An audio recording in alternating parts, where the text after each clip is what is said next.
Ander Galtzabal, zorionak, 3. postua gaur Irunen, etapa benetan, lasterketa benetan gogorra, hainbat egoerekin, erlaitzekin ere, egun benetan gogorra gaurkoa, ez? Bai, holantxe izan da, hasieratik jente ona hasi da kortietan sartzen, bai kajatik, bai eulenetik eta bai baketik batez ere jente oso fuertea korteetan sartzen, eta azkenien aurrean egon bida lasterketatik hautez gelditzeko, ezta? Abel oso laster joan da ingelesaren gazteluan gora, eta zin izan dezu harrapatu.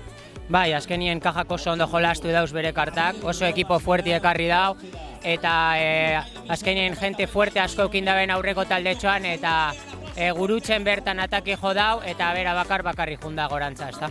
Zorionak, Ander. Mila esker.